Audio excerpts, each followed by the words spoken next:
আসসালামু আলাইকুম রাসেল ভাই, আশা করি ভালো আছেন। আমি মেহেদি হাসান, লিখছি দুবাই থেকে। আমি 2011 সাল থেকে ভূত এফএম শুনে আসছি। এখন কর্মব্যস্ততার কারণে ভূত.com লাইভ এপিসোড না শুনতে পারলেও সময় পেলে আপনার ইউটিউব চ্যানেল থেকে ঘটনা শুনি। আমার অনেক দিনের ইচ্ছে ছিল একটা ঘটনা পাঠাবো ভূত.com-এ। অনেক আগে একটা ঘটনা পাঠিয়েছিলাম, হয়তো ওই ঘটনাটা গ্রহণযোগ্যতা পায়নি, সেই জন্য সিলেক্টেড হয়নি। আবারও আরেকটা ঘটনা পাঠালাম, ঘটনাটা ভালো লাগলে পড়ে শোনানোর অনুরোধ রইল।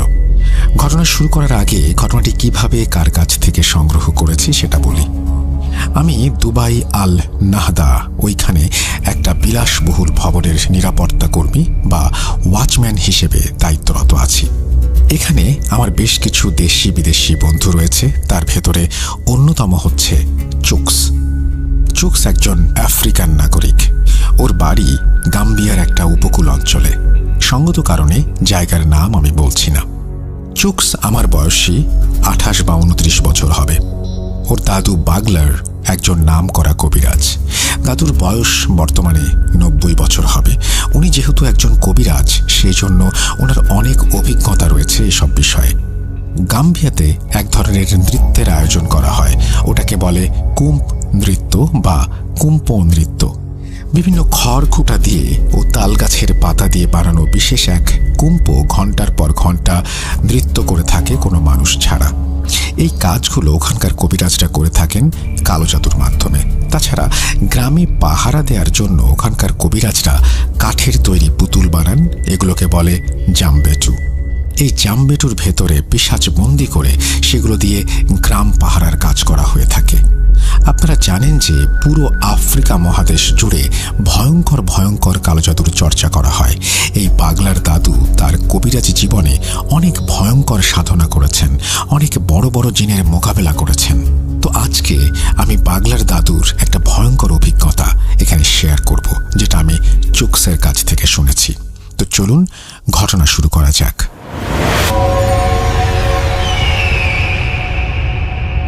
1990 সালের কোনো একটা সময় বাগলার ও লালা দাদু গাম্বিয়া থেকে মালি গেছেন তাদের তান্ত্রিক গুরুর সাথে দেখা করতে। লালা দাদু হচ্ছে বাগলার দাদুর একজন ঘনিষ্ঠ বন্ধু। তিনি বাগলার দাদুর মতো একজন কবিরাজ, আর এই তান্ত্রিক গুরু হচ্ছেন ওনাদের গুরু। 1975 সালে মালি থেকে এক তান্ত্রিক এসেছিলেন বাগলার দাদুর এলাকায় একজনের চিকিৎসা করতে। সেই মালি থেকে গাম্বিয়া এত দূর থেকে তাকে আনা হয়েছিল কারণ বিষয়টা অনেক জটিল ছিল, যা অন্যান্য সাধারণ কবিরাজের পক্ষে সমাধান করা সম্ভব ছিল না। ওই তান্ত্রিক মূলত একজন মহিলার উপরে কালো জাদু কাটানোর জন্য এত দূর থেকে এসেছিলেন। তারপর এই গুরুর সাথে বাগলার দাদু ও বাগলার দাদুর বন্ধু লালা, তাদের দুজনের কথা হয়। ওনারা ওই তান্ত্রিক গুরুকে বেশ আপ্যায়ন করেন। তারপর তার কাছ থেকে কঠিন কঠিন জাদুবিদ্যা শেখার আগ্রহ প্রকাশ করলে এক পর্যায়ে মালির সেই তান্ত্রিক গুরু রাজি হন। তারপর থেকে বাগলার দাদু ও লালা দাদু অনেক কিছু শেখেন। বিগত 15 বছরে অনেকবার বাগলার দাদু গেছেন সেই তান্ত্রিক গুরুর সাথে দেখা করতে এবং তার কাছ থেকে অনেক অনেক কঠিন কঠিন জাদুবিদ্যা শিখেছেন। অনেক কঠিন সমস্যার সমাধানও নিয়ে এসেছেন। এবার একটা বিশেষ দরকারে দুই দাদু গেছেন তান্ত্রিক গুরুর সাথে দেখা করতে। এই তান্ত্রিক গুরুর বাড়ি মালির আকাসিয়া অঞ্চলে। এটি সেনেগাল ও মালির বর্ডার অঞ্চলে, তবে গাম্বিয়া থেকে বেশ দূরে। যাই হোক, বাগলার ও লালা দাদু গুরুর বাড়িতে যেয়ে দেখেন তার বাড়িতে অনেক মানুষের ভিড়। একজন নাম করা কবিরাজের বাড়িতে ভিড় থাকবে, এটাই স্বাভাবিক, কিন্তু এর আগে যতবার এসেছেন এত মানুষ কখনো তারা দেখেননি। দাদুরা বাড়ির ভেতরে প্রবেশ করে দেখেন উঠোনে একটা খাটের ওপরে একজন 30-32 বছরের মহিলার লাশ রাখা। এই লাশকে ঘিরে রয়েছে উপস্থিত সব মানুষ। সেখানে ওনাদের সেই তান্ত্রিক গুরু এবং তার কিছু শিষ্যও আছে। বাগলার দাদু ও লালা দাদুকে দেখতে পেয়ে তান্ত্রিক গুরু এগিয়ে আসেন, ভালো মন্দ কথা বলে এক জায়গায় বসতে বলেন। তারপর গুরু বলেন, তোমরা বসো, বিশ্রাম করো, আমি এই ঝামেলার কাজ শেষ করে এসে তোমাদের সাথে কথা বলছি। দাদুরা অপেক্ষা করতে করতে একসময় ঘুমিয়ে যান, কেননা জার্নি করে তারা অনেক ক্লান্ত ছিলেন। কতক্ষণ ঘুমিয়েছিলেন জানেন না। একসময় গুরুর ডাকে তাদের ঘুম ভাঙে। ঘুম থেকে ওঠার পরে গুরু বলেন, এইবার তোমরা দুইজন একসাথে আসছো, নিশ্চয়ই কোনো বিপদ হয়েছে। তখন দাদুরা বলেন, হ্যাঁ গুরুজি, আমরা অনেক বড় বিপদে পড়েছি। তখন গুরুজি বলে, সব শুনবো, তার আগে আমি একটু ফ্রি হই। আমি নিজেও অনেক বড় বিপদে আছি, আর তোমাদেরকে আমার এখানে 2 দিন থাকতে হবে। কোনো আপত্তি থাকলে বলো। যাই হোক, গুরুর কথা শুনে দাদুরা বলে, কি যে বলেন গুরুজি আপনি, আপনার কাছে থাকতে পারা আমাদের সৌভাগ্যের ব্যাপার। 2 দিন কেন, তার বেশি দিনও থাকতে রাজি আছি। আপনি শুধু বলেন কি করতে হবে আমাদের। তখন গুরু বলেন, চলো খাওয়া দাওয়া করে নেওয়া যাক, তারপর বলছি। খাওয়া দাওয়া শেষ করে গুরুজি বলেন, আমাদের একটা প্রতিবেশীর বাড়ির পেছনে এই লাশটা পাওয়া গেছে, যেটা তোমরা উঠোনে খাটের উপরে দেখেছ। এই লাশ নিয়ে একটু ঝামেলার ভেতরে আছি। আজকে সকালে এই লাশটা আমাদের গ্রামের এক প্রতিবেশীর ঘরের পেছনে পাওয়া যায়। ওই প্রতিবেশীর ঘরটা হচ্ছে একটা পরিত্যক্ত নির্জন জায়গার পাশে। আমি ওই প্রতিবেশীর একটা ছদ্মনাম ব্যবহার করছি, ধরেন তার নাম এরিক। এখন এরিকদের ঘরের পেছনে একটা লাশ পাওয়া গেছে, এই ঘটনা আশেপাশের লোকজন জানতে পারে। তখন সবাই এরিকের বাড়িতে ভিড় জমায়। কে এই মেয়ে, এই লাশ এখানে এলো কিভাবে, এরকম প্রশ্ন আসতে থাকে চারপাশ থেকে। কিন্তু এরিক ও তার পরিবার বারবার বলছে তারা কিছু জানে না, এটা একটা ষড়যন্ত্র। মজার বিষয় হচ্ছে, এটা কার লাশ সেটা কেউ জানে না। এই মহিলাকে কেউ আগে কখনো দেখেছে বলেও মনে করতে পারে না। এক পর্যায়ে এলাকাবাসী ও এরিকদের ভেতরে কথা কাটাকাটি শুরু হয়। তারপর শুরু হয় মারামারি। সবাই এরিককে সন্দেহ করে। কিছু যুবক এরিককে মারতে থাকে। খবর পেয়ে আমিও ছুটে গেলাম এরিকদের বাড়িতে। যেয়ে দেখি বেচারা বেধড়ক মার খাচ্ছে। আমি যেয়ে সেখানে বাধা দেই, জানতে চাই কি হয়েছে। সবকিছু শোনার পরে আমি ওই মহিলার লাশের কাছে যেয়ে খুব আতঙ্কিত হই। আমি দেখি মেয়েটার চোখের মণি দুটো দিয়ে রক্ত বের হচ্ছে, আর গলায় আঙুলের চিহ্ন। তখন আমি উপস্থিত মহিলাদের উদ্দেশ্যে বলি, আচ্ছা তোমরা দেখো তো তার শরীরে কোনো আঘাতের চিহ্ন আছে কিনা। তখন এক মহিলা লাশটাকে ভালো করে দেখে। এক সময় সে বলে, গুরুজি, এই মেয়েকে খুব নির্মমভাবে শ্বাসরোধ করে হত্যা করা হয়েছে। সে সহ্য করতে পারেনি, তাই চোখ নাক মুখ দিয়ে রক্ত বেরিয়ে আসছে। মেয়েটার স্বাস্থ্য ভালো ছিল। তখন আমি বলি, তোমরা একটু পানি ঢেলে পরিষ্কার করো, তারপর আমি দেখছি কি করা যায়। তারপর আমি গ্রামের মুরব্বীদের সাথে কথা বলি। আমি বলি যে এই হত্যার সাথে এরিকের কোনো সম্পর্ক নেই, তোমরা ওকে ছেড়ে দাও। ওই মেয়ের হত্যা আমার কাছে কেমন যেন সন্দেহজনক লাগছে। আমাদের সামনে বিপদ হতে চলেছে, অশুভ কিছুর লক্ষণ পাচ্ছি। তাছাড়া ভাগ্য ভালো, পুলিশ এখনো বিষয়টি জানেনি, জানলে কেউ পার পাবে না। আমার কথায় প্রথম থেকে সবাই একটু বিব্রত বোধ করলেও এক সময় ওরা বিশ্বাস করে।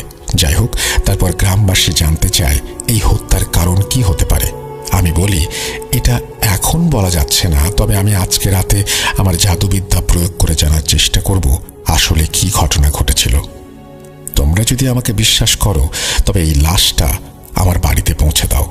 তখন সবাই বলে, গুরুজি, আমরা আপনাকে অবশ্যই বিশ্বাস করি, আর আমাদের বিশ্বাস আপনি পারবেন। তারপর ওরা ধরাধরি করে লাশটা আমার বাড়িতে নিয়ে আসে। এই হচ্ছে আপাতত ঘটনা। এখন আমার তোমাদের থেকে একটা সাহায্য লাগবে। বাগলার দাদু জিজ্ঞাসা করেন, কি সাহায্য গুরুজি?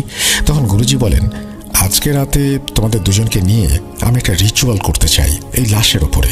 এই রিচুয়ালের মাধ্যমে আমরা জানতে পারবো এই মহিলার পরিচয়, তাকে কে বা কারা হত্যা করেছে, কি উদ্দেশ্য।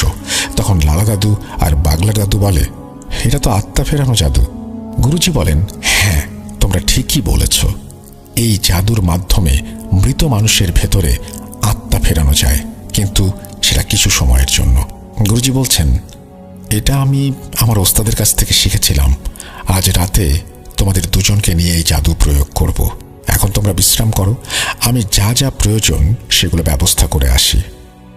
গুরুজি চলে যাওয়ার পরে লালা দাদু বলেন, বাগলার, আমাদের কি সৌভাগ্য, আফ্রিকার ইতিহাসের সবচেয়ে ভয়ানক ও কঠিন জাদু আজকে আমরা শিখব এবং দেখব। বাগলা দাদু বলেন, হ্যাঁ বন্ধু, আজকে আমাদের নতুন অভিজ্ঞতা হতে যাচ্ছে। দুজনে খুব উৎফুল্ল ছিল। অবশেষে বিকেল পেরিয়ে সন্ধ্যা হয়, সন্ধ্যা পেরিয়ে রাত। গুরুজি বলে, এই লাশটাকে আমার ছোট ঘরে, অর্থাৎ যে ঘরে বসে গুরুজি কবিরাজি করেন, সেই ঘরে নেওয়া হোক। বলে রাখা ভালো, আফ্রিকা মহাদেশে যারা এসব কবিরাজি বিদ্যা চর্চা করেন তাদের সবার আলাদা একটা ঘর থাকে। ঘরটা অনেকটা কুঁড়ে ঘরের মতো করে বানানো হয়। যাই হোক, গুরুজির কথা মতো বাড়ির সব সদস্য মিলে লাশটাকে ধরাধরি করে গুরুজির ছোট ঘরে নেওয়া হয়। তখন গুরুজি কিছু জিনিস নিয়ে সেই ঘরে প্রবেশ করেন। তার ভেতরে ছিল সরু দুটো কাঠ, রশি, কিছু ছোট বাটির মতো মাটির পাত্র, একটা বড় মাটির পাত্র, কিছু ছাগলের চর্বি যেগুলো রোদে শুকিয়ে মমের মতো করা হয়েছিল, একটা লাল কাপড় আর আগুন জ্বালানোর জন্য ছোট ছোট কাঠের টুকরো। গুরুজি প্রথমে লম্বা কাঠ দুটোকে লাশের দুই পাশে রাখেন। তারপর ডান হাত ও ডান পা একটা কাঠের সাথে বেশ শক্ত করে বেঁধে দেন। বাকি কাঠের সাথে বাম পা ও বাম হাত একইভাবে বেঁধে ফেলেন। এরপর মাটির বাটিগুলোতে একটু তেল ও ছাগলের চর্বি ঢেলে দিয়ে কাপড় মোড়ানো রশির মতো বানানো, অর্থাৎ আলো জ্বালানোর জন্য যে ফিতা বানানো হয় সেরকম করে লাশের চারপাশে গোল করে একটু জায়গা রেখে গণ্ডির মতো করে রাখলেন। একটা গ্যাপ রাখলেন যাতে 3 জনের বসতে অসুবিধা না হয়। এরপরে বড় বাটিতে যেটা ছিল একটা গামলা বা বোলের আকারের, সেই পাত্রে কাঠের টুকরো সাজিয়ে তেল ঢেলে দিলেন। তারপর আস্তে আস্তে সবগুলো বাটি ও ওই পাত্রে আগুন জ্বালিয়ে দিলেন। পুরো ঘর তখন ধোঁয়ায় পরিণত হলো এবং সেই সাথে চর্বি পোড়া গন্ধ। অতিরিক্ত ধোঁয়ার কারণে কেউ ঘরে থাকতে পারলেন না। তখন গুরুজি বললেন, কিছুক্ষণের জন্য ঘর থেকে বের হতে হবে, একটু পরে ধোঁয়া কমে গেলে সাধনা শুরু করব। ওনারা 3 জন ঘর থেকে বের হয়ে ধোঁয়া কমার অপেক্ষা করতে লাগলেন। এর ভেতরে গুরুজি বাগলার দাদু ও লাল দাদুকে মন্ত্র শিখিয়ে দিলেন। কিছুক্ষণ পরে ধোঁয়া কমে গেলে আবার সেই ঘরে তারা প্রবেশ করলেন। এবার গুরুজি লাশের পশ্চিম পাশে বসে পড়লেন, পূর্ব দিকে মুখ করে। লাশ আর গুরুজির মাঝখানে ফাঁকা জায়গায় আগুনের বড় পাত্রটা রাখলেন গুরুজি। তারপর বাগলার দাদুকে বললেন, বাগলার, তুমি লাশের পাশে মাথার কাছে বসে পড়ো আর কাঠ দুটোকে শক্ত করে ধরে রাখবে। লালা, তুমি লাশের পায়ের কাছে বসো, কাঠ দুটোকে শক্ত করে ধরে রেখো। প্রচণ্ড শক্তি প্রয়োগ করতে হবে তোমাদের। এই লাশের শরীরে যখন আত্মা ফিরে আসবে তখন সেটা বল প্রয়োগ করে এখান থেকে ছুটে পালাবার চেষ্টা করবে। আমি তন্ত্র বলে ওকে ধরে রাখবো, তবে যদি কোনোভাবে এখান থেকে ছুটে যেতে সক্ষম হয় তবে আমরা কেউ বাঁচব না। গুরুজির কথা শুনে দাদুর একটু ভয় পেলেও গুরুজির ওপরে বিশ্বাস রেখে তারা তাদের জায়গায় বসে পড়ে। তখন গুরুজি বলে, তোমাদের যে মন্ত্র শিখিয়ে দিয়েছি সেটা জোরে জোরে পড়তে থাকো, আর লাশে আত্মা না আসা পর্যন্ত পড়েই যাবে। দাদুরা মন্ত্র পড়তে শুরু করে, ওদিকে গুরুজিও মন্ত্র পড়তে থাকেন। বেশ কিছুক্ষণ পরে হঠাৎ করে ওই ঘরের মধ্যে ভূমিকম্প শুরু হয়। মনে হচ্ছে এক্ষুনি ঘরের সবকিছু ভেঙে মাথার উপরে পড়বে। বাগলার দাদু ও লালা দাদু বেশ ভয় পেয়ে যান। তারা দুজনে অভিজ্ঞ ও বড় কবিরাজ হওয়ার পরেও তাদেরও সাহস এবং ধৈর্য যেন কমে যাচ্ছিল। গুরুজির ওপরে বিশ্বাস রেখে তারা ধীরে ধীরে স্বাভাবিক হন আর চোখ বন্ধ করে মন্ত্র পড়তে থাকেন। হঠাৎ দাদুরা লক্ষ্য করেন লাশের শরীর নড়ে উঠল। লাশ নড়ে ওঠার সাথে সাথে বাগলার দাদু ও লালা দাদু দুজনে কাঠ দুটোকে দুপাশ থেকে শক্ত করে রাখেন। নড়াচড়া ক্রমেই তীব্র থেকে তীব্রতর হচ্ছে। বাগলার দাদু ও লালা দাদু শরীরের সর্বশক্তি দিয়ে কাঠ দুটোকে ধরে রেখেছেন। এমন সময় গুরুজি আগুনের পাত্রটা নিয়ে উঠে দাঁড়ালেন আর উচ্চ স্বরে মন্ত্র পড়তে পড়তে লাশের চারপাশে ঘুরতে থাকলেন। একটা জিনিস খেয়াল করেন, একটা জ্বলন্ত আগুনের পাত্র যেটা দীর্ঘ সময় জ্বলছে সেটা ধরার সাথে সাথে হাত পুড়ে যাবার কথা, কিন্তু মন্ত্র বলে কিছু হয়নি গুরুজির। তা না হলে উনি সেটা কিভাবে ধরেছেন? এটাই হচ্ছে কালো জাদু। গুরুজি আগুনের পাত্রটা নিয়ে ঘুরতে থাকেন আর মন্ত্র পড়তে থাকেন। এদিকে লাশ ছটফট করতে থাকে এবং চারপাশটা মনে হচ্ছে এখনই লণ্ডভণ্ড হয়ে যাবে। এভাবে চলতে থাকে অনেক সময়, কিন্তু গুরুজি, লালা দাদু ও বাগলার দাদু মন্ত্র পড়া বন্ধ করেননি। তারা উচ্চ স্বরে মন্ত্র পড়তে থাকেন। মন্ত্র পড়ার এক পর্যায়ে লাশটার ছটফটানি থেমে যায় এবং লাশটা কথা বলে ওঠে। যখন লাশটা কথা বলে ওঠে তখন গুরুজি দাঁড়িয়ে যান আর তার মন্ত্র পড়া বন্ধ করে দেন। লাশটা বলে ওঠে, কি রে কবিরাজ, আমাকে কেন ডেকেছিস? এটা শোনার পরে গুরুজি বলেন, তোমার পরিচয় দাও। তখন এই লাশের ভেতরে থাকা আত্মা বলে ওঠে, আমি তোর কথা শুনতে বাধ্য না। চুকসের দাদুর বর্ণনা অনুযায়ী ওটা ওই লাশের আত্মা ছিল। আমরা মুসলিম, আমরা বিশ্বাস করি মৃত মানুষের আত্মা কখনো ফিরে আসে না। হতে পারে সেটা তার কার ইঞ্জিন অথবা কোনো পিশাচ বা অন্য কিছু। যাই হোক, প্রথমে ওই আত্মাটি কথা বলতে রাজি হচ্ছিল না। তারপর বিভিন্নভাবে তাকে বিভিন্ন কায়দায় রাজি করানো হয় এবং এক পর্যায়ে গুরুজি সক্ষম হন। গুরুজি একটা ওয়াদা করার পরেই লাশটি কথা বলে ওঠে। গুরুজি কি ওয়াদা করেছিলেন সেই বিষয়ে একটু পরে আসছি। ওই মহিলার আত্মা বলে, আমার নাম নায়রা, ছদ্মনাম। আমার বাড়ি বামাকো, অর্থাৎ মালির রাজধানী। আমি খ্রিশ্চান। আমার বিয়ে হয়েছে মাত্র 3 বছর। আমার বাবা মা কেউ জীবিত নেই। আমার ভাই বোন সবার বিয়ে হয়ে গেছে। তারা সবাই আলাদা আলাদা পরিবার নিয়ে থাকে। আমার স্বামী ফ্রেডি, ছদ্মনাম, ছোটখাটো একটা ব্যবসা করে। বেশ সুখে আমাদের দিন কাটত। সেই সুখ আর সইল না।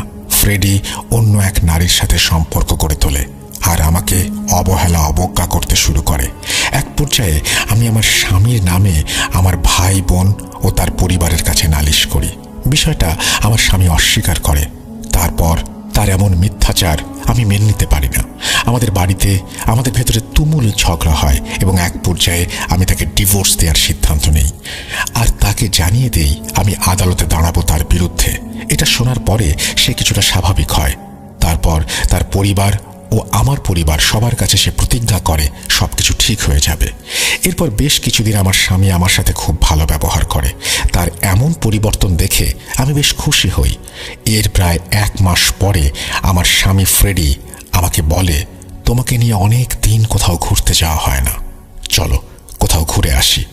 আমি খুশি হই। তখন সে বলে আমাদের এই অঞ্চলে যাওয়া উচিত। তারপর সে এই জায়গার কথা বলে। আমিও রাজি হয়ে গেলাম। তারপরে আমার স্বামী আমাকে এই গ্রামে নিয়ে আসে। যেদিন ফ্রেডি আমাকে হত্যা করে সেদিন সন্ধ্যায় ফ্রেডি বলে, তোমাকে একটা জিনিস দেখাবো, চলো যাওয়া যাক। আমিও সরল মনে তার কথায় রাজি হয়ে গেলাম। ফ্রেডি আমাকে হত্যা করার আগে কৌশলে ঘুমের ঔষধ খাওয়ায়। আমার প্রচুর ঘুম পাচ্ছিল। সেটা তাকে বললে সে হোটেলে নেয়ার কথা বলে। কৌশলে এখানে নিয়ে এসে আমাকে গলা টিপে হত্যা করে। তারপর আমার লাশ এখানে ফেলে পালিয়ে যায় আর এভাবে আমার মৃত্যু হয়। মহিলার আত্মার কাছ থেকে তার হত্যাকাণ্ডের ঘটনা শুনে উপস্থিত আমরা সবাই মর্মাহত হই এবং ফ্রেডির ওপরে আমাদের প্রচুর রাগ হয়। নীরবতা ভেঙে গুরুজি নায়রার আত্মাকে বলে, এখন তুমি বলো আমি তোমার জন্য কি করতে পারি। তখন নায়রার আত্মা বলে, আমার এই নির্মম হত্যার বিচার চাই আর আমার লাশটা আমার ভাই বোনদের কাছে পাঠিয়ে দিলে আমার আত্মা শান্তি পাবে। গুরুজি একটু চিন্তা ভাবনা করে বলে, তোমার স্বামীকে ঈশ্বর অবশ্যই সাজা দেবেন। আমি তার উপরে মরণ বাণ মারব। তার মতো পাপীর বেঁচে থাকার কোনো অধিকার নেই। কিন্তু তোমার লাশ নিয়ে এখন যদি তোমার বাড়িতে যাই তাহলে আমরা বিপদে পড়ে যাব। আইনি ঝামেলা হবে অনেক। যেহেতু তোমার স্বামী তোমাকে হত্যা করেছে তার কোনো সাক্ষী নেই আর সেটা প্রমাণ করার জন্য আইনি প্রক্রিয়ার ভেতর দিয়ে যেতে হবে। অনেক ঝামেলা হবে। আমাদের গ্রামে নিরীহ মানুষগুলো বিপদে পড়বে। অনেক ভোগান্তি হবে সবার। তার চেয়ে আমরা সবাই মিলে তোমাকে এখানে তোমার ধর্ম অনুযায়ী দাফন করি। আমি তোমাকে কথা দিচ্ছি, ফ্রেডির ওপরে আমি ভয়ঙ্কর কালো জাদু করব। ওকে ভয়ানক মৃত্যু দেব। নায়রার আত্মা প্রথমে রাজি না হলেও অনেক বোঝানোর পরে অবশেষে রাজি হয়। তখন গুরুজি ফ্রেডির ও নায়রার নাম, ঠিকানা, বাবা মায়ের নাম সবকিছু নায়রার আত্মার কাছ থেকে জেনে নেয়। এরপরে গুরুজি নায়রার আত্মাকে নায়রার শরীর থেকে মুক্ত করে দেন। পরের দিন গুরুজি গ্রামের কিছু মুরব্বীকে ডেকে সবকিছু খুলে বললেন। সবাই সবকিছু শুনে বলে, গুরুজি আপনি যেটা ভালো মনে করেন সেটা করেন, আমাদের সবার মতামত আছে। তারপর নায়রাকে স্থানীয় একটি খ্রিস্টান কবরে দাফন করা হয়। দাফন শেষে বাগলার দাদু ও লালা দাদুকে উদ্দেশ্য করে গুরুজি বলেন, চলো ফ্রেডির ব্যবস্থা করা যাক। বাগলার দাদু জিজ্ঞাসা করে, গুরুজি আপনি কি করতে চান, মানে কোন ধরনের কালো জাদু করতে চান ফ্রেডির ওপরে?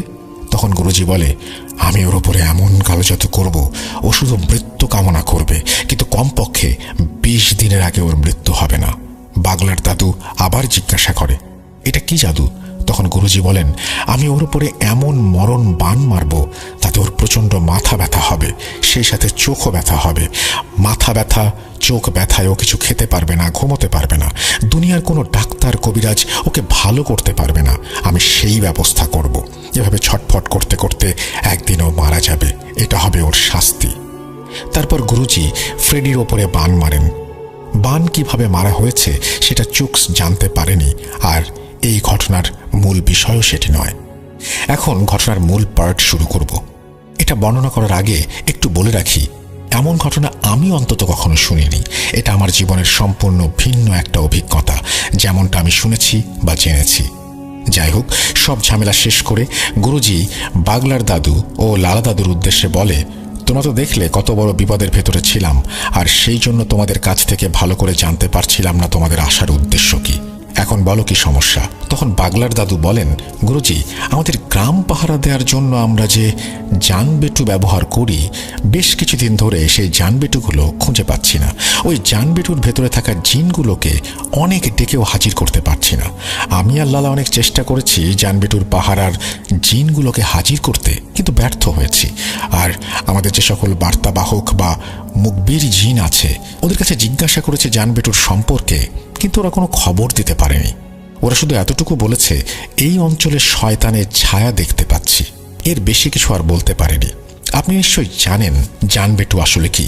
জানবেটু হচ্ছে এক ধরনের কাঠের পুতুল, যেটার ভেতরে জিন বন্দি করে আফ্রিকান কবিরাজরা গ্রাম পাহারা দেওয়ার ব্যবস্থা করে, বিশেষ করে আফ্রিকার উপকূলীয় অঞ্চলগুলিতে।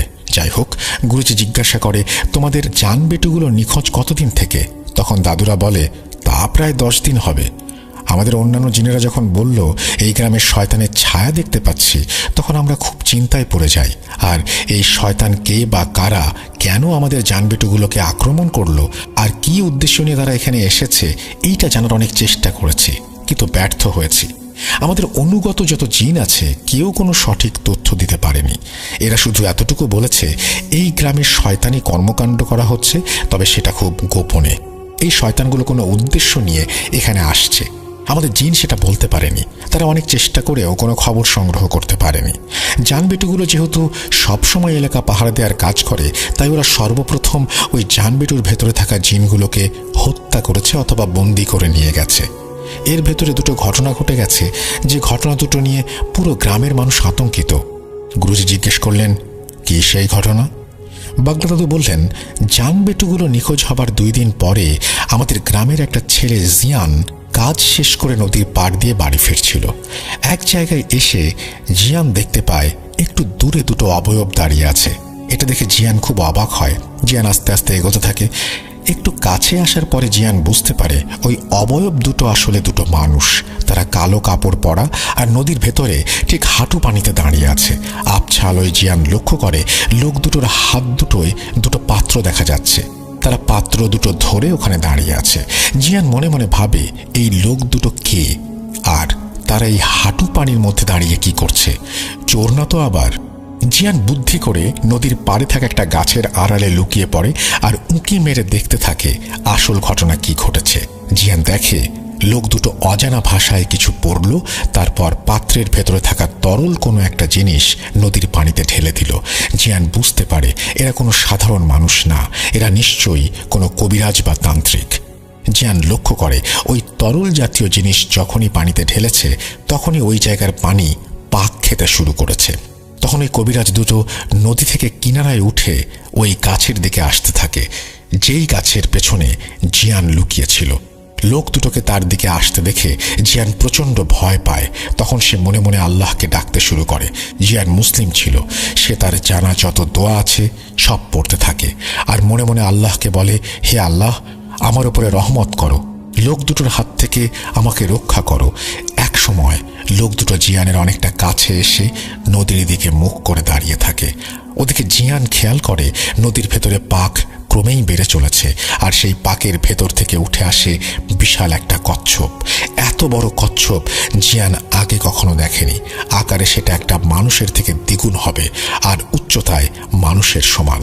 দানবীয় এমন একটা কচ্ছপ দেখে জিয়ান প্রচণ্ড ভয় পায়। ওর ইচ্ছে করে একটা চিৎকার দিয়ে এখান থেকে পালিয়ে যেতে, কিন্তু গাছের আড়াল থেকে বেরিয়ে আসার সাথে সাথে সে ধরা পড়ে যাবে সেই ভয়ে, আর সেখান থেকে বের হতে পারে না। জিয়ান দেখে কচ্ছপটা ধীরে ধীরে ওই লোক দুটোর কাছে আসছে। কচ্ছপটা ওই লোক দুটোর সামনে এসে থেমে যায়। তারপর জিয়ান যেটা দেখে সেটা দেখার জন্য সে মোটেও প্রস্তুত ছিল না। সে দেখে কচ্ছপটার মাথা বেরিয়ে আসলো, কিন্তু সেটা কোনো কচ্ছপের মাথা না, সেটা একটা মানুষের মাথা। এই মাথাটা অনেক ভয়ঙ্কর এবং বিভৎস। যেটুকু আবছা আলোয় দেখা যায় সেই আলোয় জিয়ান দেখে ওর মাথায় চুলগুলো জট বাঁধা, মুখের মাংসগুলো পচন ধরা, আর দুই মুখে কাটা কাটা চিহ্ন। মনে হচ্ছে চিহ্নগুলো কেউ ধারালো ছুরি দিয়ে কেটে ফেলেছে। কাটা জায়গায় মাংস বেরিয়ে আসছে, চোখগুলো গোল গোল, চোখের কোটর জুড়ে গোল কালো দাগ। এমন ভয়ঙ্কর জিনিস দেখে জিয়ানের দম বন্ধ হয়ে যাওয়ার উপক্রম। তার শরীর রীতিমতো কাঁপতে শুরু করে। জিয়ান চিৎকার দিতেও পারে না। জিয়ান তার হাত দিয়ে নিজের মুখ চেপে ধরে। এমন সময় ওই কচ্ছপরূপী জিনটা মানুষের মতো কথা বলে ওঠে। এটা দেখা ও শোনার পর জিয়ান আর নিজেকে ধরে রাখতে পারে না, সে সেখানে অজ্ঞান হয়ে যায়। পরের দিন সকালে গ্রামের কিছু মানুষ জিয়ানকে অজ্ঞান অবস্থায় ওই গাছের নিচে পায়। আমি আর লালা খবর পেয়ে ছুটে যাই জিয়ানকে দেখতে। গিয়ে দেখি মসজিদের ইমাম সাহেব জিয়ানকে ঝাড়ফুঁক করছে। ইমাম সাহেবের চেষ্টায় জিয়ান সুস্থ হয়ে ওঠে। আমি আর লালা ইমাম সাহেবকে জিজ্ঞাসা করি, হুজুর, কি হয়েছে? আপনি কি বুঝলেন? ইমাম সাহেব বলেন, অশুভ কর্মকাণ্ডের ইঙ্গিত পাচ্ছি। যাই হোক, জিয়ান একটু সুস্থ হলে সে পুরো ঘটনা খুলে বলে। তখন আমরা বুঝতে পারি আসলে ঘটনা কি ঘটেছে। ইমাম সাহেব বলেন, জিয়ান, খোদা তোমার সাথে ছিল বলে ওই শয়তানের নজর থেকে তুমি বেঁচে গেছো। তুমি দোয়া দুরূদ পড়েছিলে বলে ওই শয়তানগুলো তোমাকে দেখতে পায়নি। ওরা যদি তোমাকে দেখতে পারত তবে তোমাকে ওখানে মেরে ফেলতো। আমরা জিয়ানকে জিজ্ঞেস করি, আচ্ছা জিয়ান, তুমি কি ওই লোক দুটোকে চিনতে পেরেছ? জিয়ান বলে, তাদেরকে চিনি না। যাই হোক, তারপর আমি, লালা, ইমাম সাহেব যার যার জায়গা থেকে চেষ্টা করি সেদিন রাতে কি ঘটেছে সেটা জানার, কিন্তু ব্যর্থ হই। এই ঘটনার 2 দিন পরে লালাদের এক প্রতিবেশীর কন্যা সন্তান নিখোঁজ হয়। বাচ্চার বয়স ছিল 3 মাস। বাড়ির ভেতর থেকে বাচ্চা নিখোঁজ হওয়ার বিষয়টা আমাদের সবাইকে নাড়া দিয়েছে।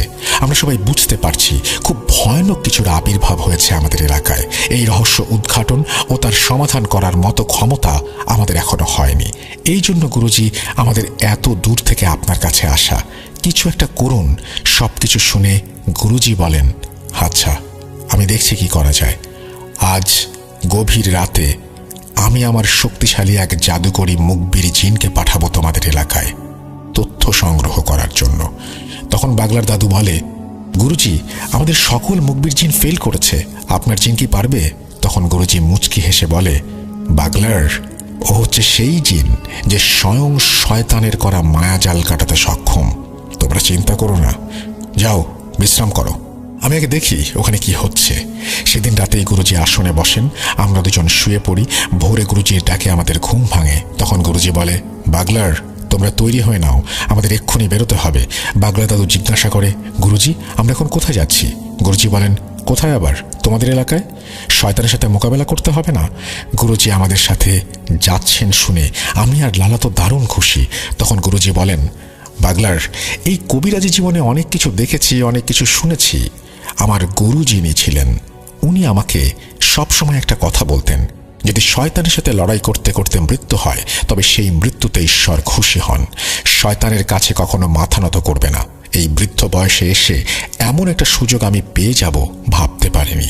তোমাদের দুজনকে ধন্যবাদ আমার কাছে আসার জন্য। চলো যাওয়া যাক তোমাদের এলাকায়। তাছাড়া অনেক দিন হলো আমার বোনটাকে দেখি না। সমস্যার সমাধান করব, বোনের সাথেও দেখা করব। মালির গুরুজির একজন বোনের বিয়ে হয়েছে গাম্বিয়াতে, অর্থাৎ 1975 সালে এই গ্রামে এসে, অর্থাৎ বোনের বাড়িতে এসে। তখন বাগলা দাদু ও লালা দাদু জিজ্ঞাসা করে, গুরুজি, আমাদের এলাকায় কি হচ্ছে সেটা তো বলবেন। গুরুজি বলে, সব যাত্রাপথে বলবো, দেরি করো না, তৈরি হয়ে নাও এক্ষুনি। তারপর ওনারা 3 জন মালি থেকে চুক্সদের এলাকা গাম্বিয়ার দিকে রওনা দেন। যাত্রাপথে গুরুজি সবকিছু খুলে বলেন 2 দাদুকে। গুরুজি বলেন, তোমরা ঘুমানোর পরে আমার সবচেয়ে শক্তিশালী মুখবির জিনকে তোমাদের এলাকায় পাঠাই। সে সেখানে যায়। কিছুক্ষণ পরে সে ফিরে এসে আমাকে যে তথ্য দেয় সেটা শোনার পরে আমার পিলে চমকে যায়। আমার মুখবির জিন আমাকে বলেছে, গুরুজি, আমি গ্রামের সব জায়গায় খুঁজে কিছু না পেয়ে যখন নদীর পাড়ে যাই তখন আমি 3টা শয়তানের অনুসারী জিনকে দেখতে পাই। ওরা আমাকে দেখার সাথে সাথে আমাকে বিদ্যুতের গতিতে আক্রমণ করে বসে। শয়তানের অনুসারীর একটা বড় অংশ হচ্ছে ইফরিত সম্প্রদায়ের জিন। তারা অনেক শক্তিশালী ও দ্রুতগামী হয়। আমরা ধরে নিলাম ওগুলো ইফরিত জিন ছিল, কিন্তু আমি তাদেরকে প্রতিহত করতে সক্ষম হই। তারপর ওরা পালিয়ে যায়। যাবার সময় আমাকে বলে, আমাদের শয়তানের খোদা ও তার মেয়ে, আমাদের মা তোদের দেখে নেবে। আমি বলি, কে তোদের শয়তানের খোদা? তার মেয়ে। তখন ওরা বলে, আমাদের শয়তানের খোদা আর কেউ নয়, স্বয়ং শয়তান ইবলিশ আর তার মেয়ে নাজালি। একটা কথা বলে রাখি, বিভিন্ন ধর্ম অনুযায়ী শয়তানকে বিভিন্ন নামে ডাকা হয়। আমি এখানে ইবলিশ শব্দটা ব্যবহার করেছি। যাই হোক, গুরুজি বলেন শয়তান ইবলিশের অনেকগুলো সন্তান রয়েছে। এই ইবলিশের সন্তানগুলো এক একজন এক একটা অপকর্মে লিপ্ত। কেউ মানুষের ভেতরে দ্বন্দ্বের সৃষ্টি করে, কেউ মানুষকে বিপথে নিয়ে যায়, কেউ সংসারে অশান্তি করে, আরও যত অপকর্ম আছে এই সব শয়তানের ছেলে মেয়েও শয়তান নিজে করে। তার ভেতরে নাজালি একজন। এই নাজালি নামের অর্থ মহামারী। নাজালি একটা আফ্রিকান শব্দ, সম্ভবত ইকবো অথবা ইবো ভাষায় কথা বলে চুকস। এখানে আমি যে নামগুলো ব্যবহার করব সব এই আফ্রিকান ভাষায় হবে। যাই হোক, এদের প্রত্যেকের আবার বিশাল বাহিনী আছে। এই মহামারীর কাজ হচ্ছে ডাঙায় ও পানিতে মহামারী সৃষ্টি করা। তোমাদের নদীতে পানিকে দূষিত করে মানুষের ভেতরে রোগ ছড়ানোর জন্য তোমাদের এই নদীটাকে সে এখন বেছে নিয়েছে। যেহেতু এটা আফ্রিকান মহাদেশের ভেতরে অনেক বড় একটা নদী, অনেক জায়গায় দেখা যায় একটা নদীর পানি হঠাৎ দূষিত হয়ে রোগ ব্যাধি হয়ে শত শত মানুষ মারা যাচ্ছে। কোনো ডাক্তার বা কবিরাজের ওষুধে কাজ হচ্ছে না, অথচ বছরের পর বছর ওই এলাকার সবাই ওই নদীর পানি ব্যবহার করে আসছে। তাহলে হঠাৎ করে নদীর পানি এভাবে দূষিত হয়ে পড়ল কিভাবে? অনেকে হয়তো সায়েন্টিফিক কোনো ব্যাখ্যা দেবে, পরিবেশগতভাবে হতে পারে এটা বলবে, কিন্তু কেন? তার পেছনে একটা কারণ হচ্ছে এই শয়তানের মেয়ে মহামারী ও তার অনুসারী। আর তাদেরকে এই কাজে সাহায্য করে সামান্য ক্ষমতার লোভে মানুষরূপী কিছু শয়তান। তোমাদের গ্রামের ভেতরে যে দুজন পাগল আছে, ওরা আসলে পাগল না, ওরা হচ্ছে শয়তানের অনুসারী। তোমাদের জান বেটুর ভেতরে থাকা জিনকে হত্যা করেছে ওরা। আর লালার প্রতিবেশীর মেয়েকে এই দুজন শয়তানের মেয়ে নাজালির নামে বলি দিয়েছে। ওই দুই শয়তান তান্ত্রিক সারাদিন পাগলের নাটক করে আর রাতের বেলা তারা এই সমস্ত অপকর্ম চালায়। সেদিন জিয়ানের দেখা কালো কাপড় পরা ওই শয়তান তান্ত্রিক দুটোই হচ্ছে তারা। মূলত ওরা পাগল সেজে ঘুরে বেড়ায় আর দেখে কোনো বাড়িতে ছোট বাচ্চা আছে কিনা। ওরা অন্য এলাকা থেকে আরও দুটো বাচ্চাকে তুলে এনে তোমাদের ওই নদীর পাড়ে বলি দিয়েছে। ওরা এই পর্যন্ত 3টা বলি দিয়েছে। দূরে হওয়ার জন্য তোমরা বাকি দুজনের কথা জানতে পারোনি। এভাবে যখন 13টা বাচ্চার বলি দিতে সক্ষম হবে তখন ওরা অনেক শক্তিশালী হবে। আজ এই নদীর পানি দূষিত হয়ে মহামারী শুরু হবে। এতে এই গ্রামসহ এই দীর্ঘ নদীর পানি যারা ব্যবহার করে সবার ভেতরে রোগ ছড়াবে আর হাজার হাজার মানুষ মারা যাবে। সেদিন জিয়ানের দেখা সেই কচ্ছপরূপী শয়তানটা হচ্ছে বিমরু। এই বিমরু হচ্ছে নজলির খুব কাছের একটা শক্তিশালী শয়তান জিন। নজলি বিমরুকে নদী দূষণের দায়িত্ব দিয়েছে আর নজলির গোলাম এই বিমরু এই কাজ করে। এদিকে ক্ষমতার লোভে বিমরুর হয়ে এই দুজন তান্ত্রিক শয়তানি কর্মকাণ্ডে সাহায্য করছে। সেদিন রাতে ওদের হাতে থাকা দুটো পাত্রের ভেতরে ছিল দুটো বাচ্চার তাজা রক্ত। প্রথমে বাচ্চা দুটোকে বলি দিয়ে তার রক্ত এই পাত্রে ধারণ করা হয়েছে। তারপর তাদের সব শয়তানি কর্মকাণ্ড শেষে পাত্র ভর্তি তাজা রক্ত শয়তানের মেয়ে নাজালির জন্য উৎসর্গ করা হয়েছে। আর সেই জন্য বিমরু পানি থেকে উঠে এসে একটা কচ্ছপের রূপ ধরে আর শয়তান তান্ত্রিক দুটোকে বলে দ্বিতীয় বলি কবে দিতে হবে, কখন দিতে হবে। এখন তোমরা বলো, এত কিছু জানার পরে আমি কি বসে থাকবো? তাই তোমাদের সাথে বেরিয়ে পড়লাম শয়তানের সাথে যুদ্ধ করার জন্য। যদি ওই শয়তান তান্ত্রিক দুটো কোনোভাবে 13টা বাচ্চাকে বলি দিতে সক্ষম হয় তবে এই গ্রাম মৃত্যুপুরী হয়ে যাবে। আমাদের প্রথম কাজ গ্রামে যেয়ে সবাইকে এই বিষয়গুলো খুলে বলা, তারপর তাদেরকে সাথে নিয়ে কৌশলে ওই পাগল বেশি শয়তান দুটোকে খুঁজে বের করে তাদেরকে হত্যা করা। দ্বিতীয় কাজ হচ্ছে নদীর ভেতরে থাকা ভালো জিনদের এই বিষয়গুলো জানানো ও তাদেরকে সতর্ক করা, তারা যেন এই শয়তানের সাথে যুদ্ধে অংশগ্রহণ করে এবং সেই জন্য তাদেরকে অনুরোধ করা। তৃতীয় কাজ হচ্ছে ওই নদীতে থাকা শয়তানের মেয়ে গোলাম বিমরু ও তার পুরো পরিবারকে হত্যা করা। শেষ কাজ এই গ্রামে একটা রিচুয়াল করে গ্রামটাকে সুরক্ষিত করা, যাতে ভবিষ্যতে আর কোনো শয়তান সেখানে সহজে না আসতে পারে। গুরুজির কাছ থেকে এত কিছু শোনার পরে বাগলার ও লালা দাদু বলে, গুরুজি এত কিছু হয়ে গেল অথচ আমরা কিছুই বুঝতে পারলাম না।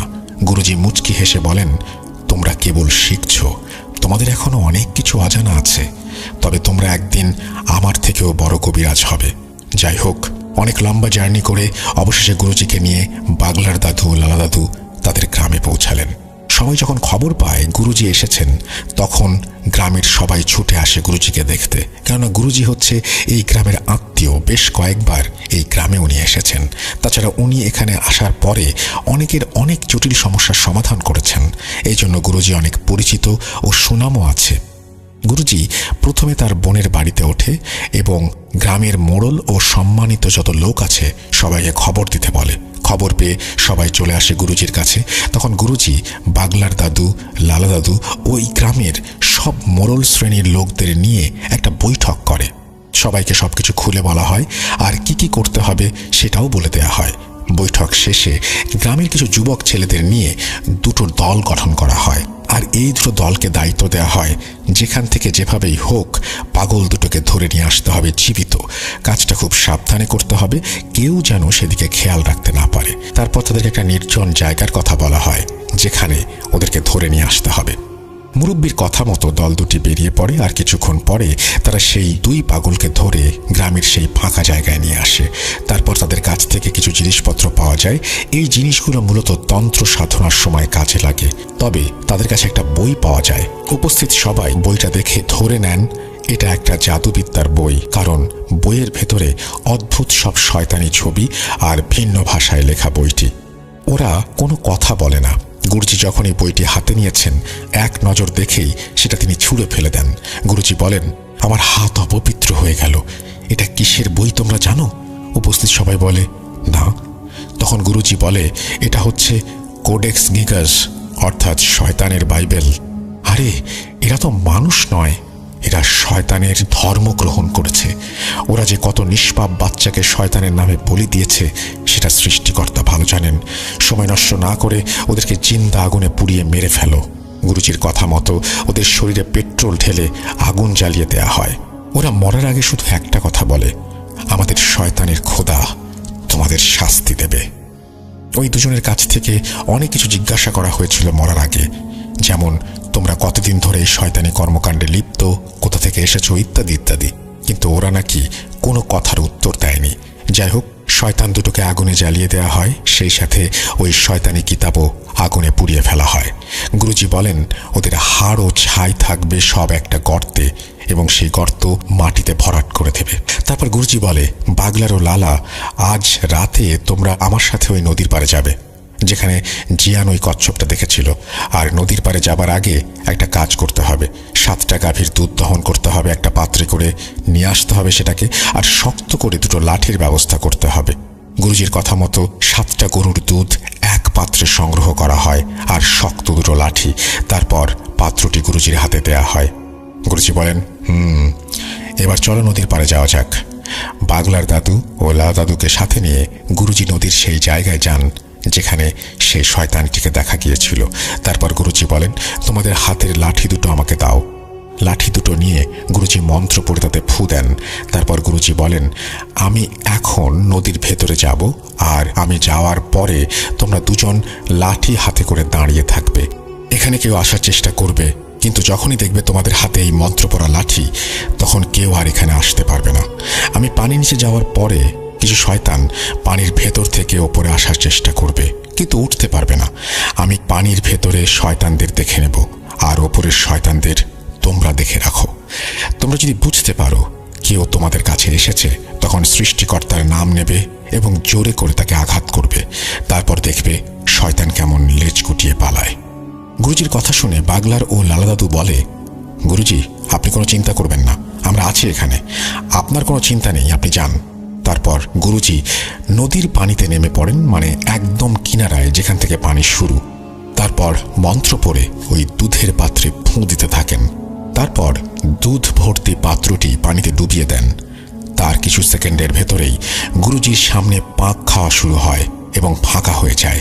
তখন গুরুজি সেই ফাঁকা জায়গা দিয়ে নদীর ভেতরে প্রবেশ করেন।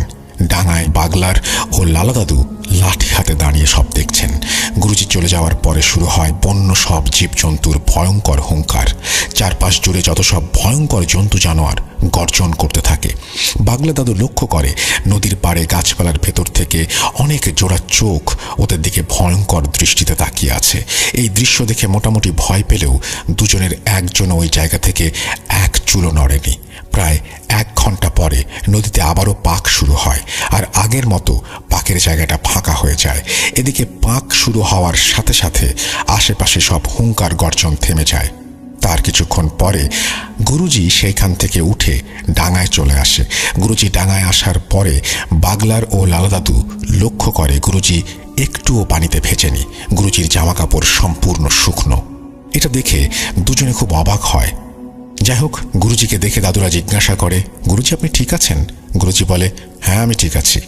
তোমাদের কোনো অসুবিধা হয়েছে? তারা বলে, হ্যাঁ, অনেকগুলো শয়তান এসেছিল জন্তু জানোয়ার সেজে ভয় দেখানোর চেষ্টা করছিল। তখন গুরুজি বলে, এই লাঠির সামনে আসার মতো সাহস কারো নেই। এখন বাড়ি চলো, আজকে গভীর রাতে এই শয়তানি খেলা শেষ করতে হবে। এখানে বাসা বাঁধা বড় শয়তানকে মারতে হবে। তখন দাদুরা জিজ্ঞেস করে, গুরুজি আপনি যে উদ্দেশ্যে নদীর ভেতরে গেলেন সেটা সফল হয়েছে? গুরুজি বলেন, হ্যাঁ হয়েছে। সব সমস্যা সব ঝামেলা শেষ করে পরবর্তীতে গুরুজি বলেছিল নদীর ভেতরে কি হয়েছিল। গুরুজি বলেন, আমি পানির নিচে নামলাম। আমি দেখতে পেলাম একটা রাস্তা চলে গেছে। আমি সেই রাস্তা ধরে হাঁটতে থাকলাম। একটু সামনে যাওয়ার পরে একটা কালো ছায়া আমার পথ আটকে দাঁড়ায়। আমাকে বলে, এই কবিরাজ কোথায় যাচ্ছিস? আমি বলি, সেটা জেনে তোর কি কাজ? আমার পথ ছাড় বলছি। তখন ওই ছায়াটা আমাকে বলে, তোর এত বড় সাহস আমাদের জগতে এসে আমাকে বলিস পথ ছাড়তে? আমি বুঝতে পারি এই শয়তান এত সহজে পথ ছাড়বে না। আমি আমার জামার পকেট থেকে কিছু পাথরের টুকরো বের করি, যেটা আমি আসার সময় বাড়ি থেকে নিয়ে এসেছিলাম। আমি সেই পাথরে মন্ত্র পড়ে ফুঁ দিয়ে ওই ছায়ায় ছুঁড়ে মারলে ও চিৎকার করে সেখান থেকে অদৃশ্য হয়ে যায়। তারপর আমি আবার হাঁটতে থাকি। কিছু দূর যাওয়ার পর দেখি ভয়ঙ্কর একটা কালো সাপ ফনা তুলে আমার পথ আটকে রেখেছে।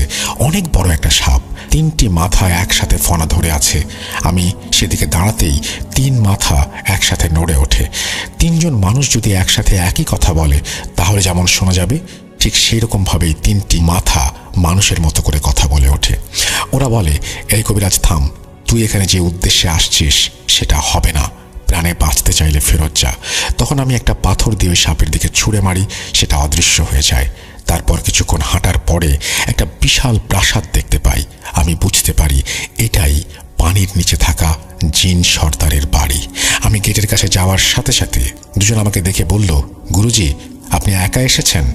আমরা আপনাকে আনতেই যাচ্ছিলাম। আমাদের সর্দার আপনার জন্য অপেক্ষা করছে। প্রাসাদের ভেতরে ঢুকলাম। ভেতরে যেয়ে দেখি সর্দার সেখানে বসে আছে, তার সাথে অনেকে আছে। আমাকে দেখে সর্দার প্রথমে সালাম জানায়, তারপর তার সাথে ভালো মন্দ কথা হয়। তারপর আমরা কাজের কথা এলাম। সর্দার বলে, গুরুজি আপনার হাড়ি ভর্তি 7টি গরুর দুধের উপহার আমার পছন্দ হয়েছে। আমি কি জানতে পারি আপনি কি জন্য এখানে এসেছেন? তখন আমি সর্দারকে সবকিছু খুলে বলি। সর্দার তার কিছু সংবাদ সংগ্রহকারী গোয়েন্দাকে নিয়োগ করে। তারপর তাদের কাছে জিজ্ঞাসা করে গুরুজি যেটা বলছেন সেটা সত্যি কিনা। ওরা বলে, হ্যাঁ এখানে কিছু শয়তান আছে, কিন্তু কি অপকর্ম করার জন্য এসেছে সেটা এখন আমরা বুঝতে পারছি না। এই জন্য আপনাকে কোনো তথ্য দিতে পারিনি, আর আমরা নজর রেখেছি ওদের ওপর। তখন ওদেরকে আমি বলি, সর্দার দেখো, তোমাদের জিনদের কোনো দোষ নেই। ওরা এমন মায়াজাল সৃষ্টি করতে পারে যেটা মানুষ তো দূরের কথা, কোনো জিনও ধরতে পারে না। আমি আমার অনুগত একজন জাদুকরী মুখবির জিনের কাছ থেকে তথ্য সংগ্রহ করেছি। তারপর আমি সর্দারকে আমার পরিকল্পনার কথা বলি যে কিভাবে এই শয়তানদের শায়েস্তা করতে হবে। তখন সর্দার বলে, গুরুজি আপনি চিন্তা করবেন না, আপনি শুধু আমাকে ডাকলেই আমি আমার সর্বশক্তি দিয়ে শক্তিশালী সেনাবাহিনী সহ যুদ্ধ চালানোর জন্য হাজির হয়ে যাব। তারপর আমি সর্দারকে বলি, আজ গভীর রাতে আমি আসবো এই নদীর পাড়ে। সর্দার আমার কথায় রাজি হয়। এরপর আমি সেখান থেকে চলে আসি। তখন সর্দার আমাকে তার 2 জন জিনের মাধ্যমে এখানে পৌঁছে দেয়। নদীর ভেতর থেকে ওঠার পরে গুরুজি বলেছিলেন, আজকে গভীর রাতে তিনি আবার দাদুদের সাথে এখানে আসবেন, এখানেই আসন করে বসবেন, যা করার করবেন। তখনকার মতো ওনারা বাড়িতে চলে যান। যাওয়ার পথে কোনো সমস্যা হয়নি, কারণ গুরুজি সাথে ছিলেন সেই জন্যই। যাই হোক, বাগলার দাদু গুরুজিকে খাওয়ার জন্য অনুরোধ করেন। দাদু বলেন, গুরুজি আপনি সারাদিন কিছু খাননি, আসুন কিছু খেয়ে নেবেন। তখন গুরুজি বলেন, বাগলার আমি এই সমস্ত কাজে আসার পরে কিছু খাই না যতক্ষণ পর্যন্ত আমি কাজটা শেষ করছি। তোমরা খাওয়া দাওয়া করলে করে নিতে পারো। তখন দাদু বলে, কি যে বলেন গুরুজি, আপনি না খেলে আমরা কি করে খাবো? তখন গুরুজি বলে, আমার দুটো জিনিস লাগবে, তোমরা পারবে এই দুটো জিনিস এনে দিতে? বাগলা দাদু বলেন, কি জিনিস গুরুজি, আপনি বলুন শুধু। গুরুজি বলে, এক মুঠো চাল আর একটা মুরগি। বাগলার দাদু বলে, এটা আমার বাড়িতে আছে। বাগলার দাদু একটা মুরগি ও এক মুঠো চাল এনে দেন। ওগুলো নিয়ে সেই রাতে ওনারা আবারও নদীর পাড়ে আসেন। গুরুজি বলেন, তোমরা দুটো বড় পাতা নিয়ে আসো। তখন পাশে থাকা গাছ থেকে বাগলার দাদু দুটো বড় পাতা নিয়ে আসে। গুরুজি বলে, ওই পাতার উপরে চালগুলো 2 ভাগ করে রাখো। সেটাই হয়। তারপর গুরুজি মুরগিটাকে জবাই করে সেই মুরগির রক্ত চালগুলোর উপরে ফেলতে থাকেন। দুটো পাতার উপরে রাখা চালের উপরে সমানভাবে রক্ত দিয়ে চালগুলো ভিজিয়ে দেন। তারপর গুরুজি বলেন, যাও এই চালগুলো নদীতে ভাসিয়ে দিয়ে এসো। ওদিকে গুরুজির কথা মতো দাদুরা চালগুলো নদীতে ভাসিয়ে দিয়ে আবারও গুরুজির কাছে এসে বসে পড়ে। তখন গুরুজি নদীর পাড়ে বড় একটা গণ্ডি কেটে সেখানে বাগলার দাদু ও লালা দাদুকে গণ্ডির ভেতর 2 পাশে বসতে বলেন, আর গুরুজি মাঝখানে বসে পড়েন নদীর দিকে মুখ করে। গুরুজি লালা দাদু ও বাগলা দাদুকে মন্ত্র শিখিয়ে দিয়ে সেটা পড়তে বলেন। 2 পাশে 2 জন মন্ত্র পড়তে থাকে আর গুরুজি মাঝখানে বসে মন্ত্র পড়ছেন। তারপর তিনি তার পকেট থেকে 3টা পাথর বের করে সেগুলো এক এক করে নদীর দিকে ছুঁড়ে মারেন। পাথর 3টা ছুঁড়ে মারার সাথে সাথে নদীতে আগের মতো পাক খাওয়া শুরু হয়। আর একটু পরে সেই পাকের ভেতর থেকে উঠে আসে জিয়ানের দেখা সেই কচ্ছপ। বাগলা দাদু বলেছিলেন এই কচ্ছপ নাকি বিশাল এক দানবের মতো। তারপর ধীরে ধীরে ওনাদের 3 জনের দিকে আসতে থাকে সেটি। কচ্ছপটি ওনাদের 3 জনের সামনে এসে থেমে যায় আর তার মাথার জায়গা থেকে 2টো মানুষের মাথা বেরিয়ে আসে। সেই মাথা দেখতে ভয়ঙ্কর, বিভৎস। তার মাথার চুলগুলো জট বাঁধা, মুখের মাংসে পচন ধরা এবং বিভিন্ন জায়গায় ক্ষত চিহ্ন। মনে হচ্ছে চিহ্নগুলো কেউ ধারালো ছুরি দিয়ে কেটে দিয়েছে। চোখের কোটরে কালো দাগ। এটাই সেই বিমরু। বিমরু বলে, কিরে কবিরাজ, আমাকে কেন ডেকেছিস? কবিরাজ বলে, তোরা যে উদ্দেশ্যে এখানে এসেছিস সেটা করা যাবে না, এখান থেকে চলে যা। তখন বিমরু বলে, তোর এত বড় সাহস, তুই আমাকে হুকুম করিস? তুই জানিস না আমি কে? তখন গুরুজি বলে, হ্যাঁ আমি জানি তুই একটা শয়তান আর আমি ঈশ্বরের সেবক। তোর মনে কোনো দয়া মায়া নেই। আমি দয়ালু, আমি চাইলে তোকে শাস্তি দিতে পারতাম। তোর কথায় নিষ্পাপ 3টা শিশুকে বলি দিতে হয়েছে। সেই অপরাধে তোকে হত্যা করা আমার পাপের কিছু না। তবুও ভালোই ভালোই বলছি, তুই এখান থেকে চলে যা, তা না হলে তোকে হত্যা করতে বাধ্য হব। তখন বিমরু এক পৈশাচিক হাসি হাসতে থাকে। তারপর হাসি থামিয়ে বলে, কবিরাজ, তোর সাহস থাকলে এই গণ্ডির বাইরে এসে কথা বল। তখন গুরুজি হেসে বলে, তোর নাকি অনেক ক্ষমতা, আমার গণ্ডির ভেতরে এসে দেখা। একথা শোনার পরে বিমরুর আগে গড়গড় করতে থাকে। গুরুজি আবারও বলে, শেষবারের মতো তোকে বলছি, এই এলাকা ছেড়ে যাবি কিনা বল। বিমরু বলে, না। তখন গুরুজি বলে, দাগুরা, শয়তানটাকে মেরে ফেল। এই কথা বলার সাথে সাথে পাশের জঙ্গল থেকে এক লাফে কিছু একটা সবার সামনে চলে আসে। বাগলার দাদু দেখে বিশাল একটা সিংহ, যার অর্ধেক মানুষের মতো। অন্ধকারে সেটা হাতির থেকেও বড়। হাত পা সব আছে, শরীর আছে মাথা সিংহের মতো। চোখের সামনে দানবীয় এক সিংহ দেখে দাদু বেশ ভয় পেয়ে যায়। ততক্ষণে বিমরু তার কচ্ছপের খোলস থেকে হাত পা বের করে মানুষের মতো উঠে দাঁড়ায়। শুরু হয় দুজনের মধ্যে তুমুল যুদ্ধ। এবার গুরুজি ওপরের দিকে চেয়ে মন্ত্র পড়তে থাকে আর ওর দিকে যুদ্ধ চলছে। এমন সময় আমরা দেখি নদীর পানিতে উথাল পাথাল অবস্থা। মনে হচ্ছে ভেতরে ঝড় বয়ে যাচ্ছে। নদী ও নদীর 2 পারের জায়গায় একটা নারকীয় অবস্থার সৃষ্টি হয়। দাগুরা এবং বিমরুর লড়াই তখনও চলছে। দাদু বলছে, ভয়ে আমাদের দম যাবার অবস্থা। এতদিনে আমরা কবিরাজি জীবনে এমন ভয়ঙ্কর যুদ্ধ দেখিনি। আমরা 2 জন ভয়ে জড়সড় হয়ে গণ্ডির ভেতরে বসে থাকলাম, চোখ বুজে, আর ঈশ্বরকে ডাকতে থাকলাম।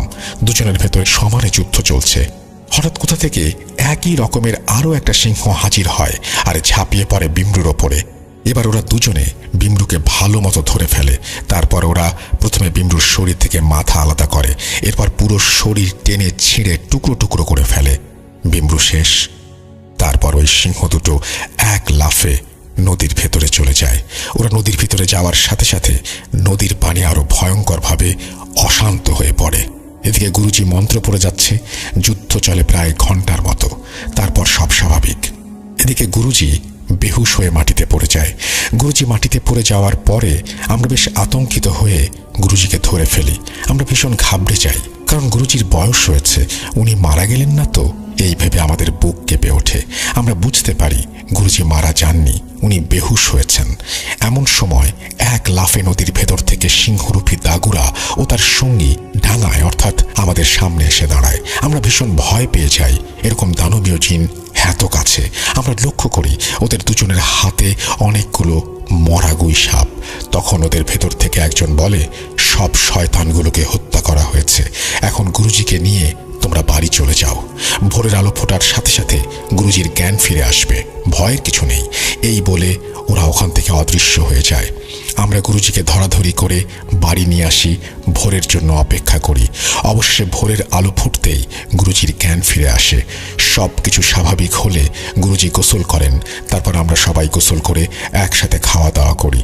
পরবর্তীতে জানতে চাই গুরুজির কাছে গুরুজি কেন অজ্ঞান হয়ে পড়লেন।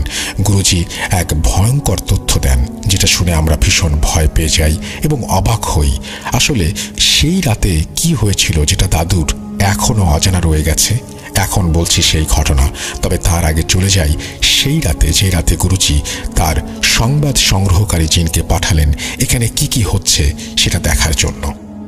সেটাতে গুরুজি ওনার সংবাদ সংগ্রহকারী জিনের সাথে কথা বলার পরে তার শক্তিশালী জিন বন্ধু দাগুরাকে ডাকেন। দাগুরা শব্দের অর্থ সিংহ পুরুষ। এই দাগুরা জিনদের ভেতরে যত জাতের জিন আছে তার ভেতরে সবচেয়ে শক্তিশালী। শুধু তাই নয়, দাগুরা হচ্ছে জিনদের সর্দারদের সর্দার, অর্থাৎ জিনদের ভেতরে অনেক জাতি আছে আর প্রত্যেক জাতি ও গোত্রের একজন সর্দার থাকে, আর এই সব সর্দারদের সর্দার হচ্ছে দাগুরা। দাগুরা এত শক্তিশালী যে সে একা লক্ষ লক্ষ জিনের সাথে লড়াই করতে পারে। তার রয়েছে বিশাল এক জিন সেনাবাহিনী, আর এই দাগুরা জিন খুবই ধার্মিক ও ন্যায়পরায়ণ। সে নিজেকে সবসময় অন্যায় থেকে দূরে রাখার চেষ্টা করে, আর অন্যায়ের বিরুদ্ধে প্রতিবাদ করাই তার কাজ। সে কয়েক হাজার বার শয়তানের সাথে যুদ্ধ করেছে। প্রশ্ন উঠতে পারে, শয়তান তো অমর, শয়তানের মৃত্যু নেই, তবে একজন জিন হয়ে শয়তানের সাথে কিভাবে যুদ্ধ করে?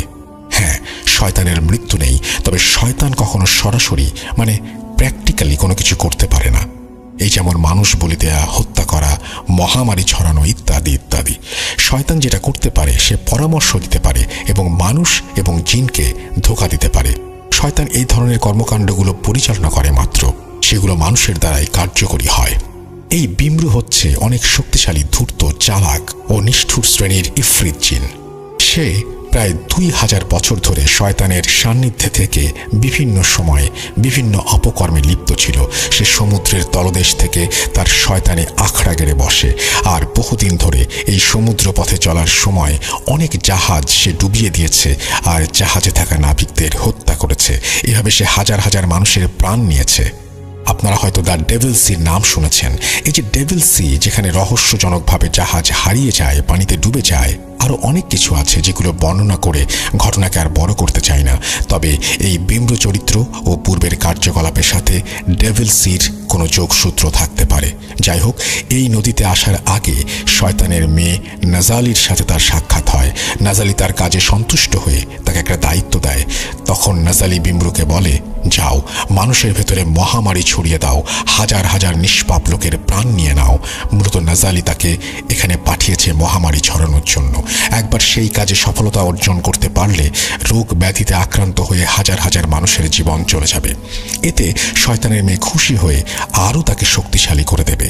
এই পুরো ব্যাপারগুলো যখন আমি জানতে পারি, তখন আমি এই জিন বন্ধু দাগুরাকে স্মরণ করি, কারণ আমি জানি নির্দিষ্ট প্রক্রিয়া ছাড়া এই জিন কারো ডাকে সাড়া দেয় না।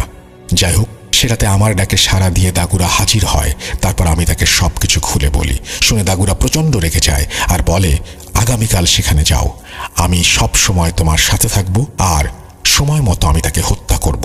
তারপর দাগুরা আমাকে সবকিছু বুঝিয়ে দেয় কিভাবে কি করতে হবে। এই সবকিছুর প্ল্যান মাস্টার দাগুরা নিজে।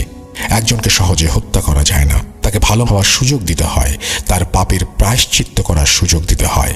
সেই জন্য দাগুরা আমাকে বলেছিল, তুমি প্রথমে তাকে বলবে সেখান থেকে চলে যেতে।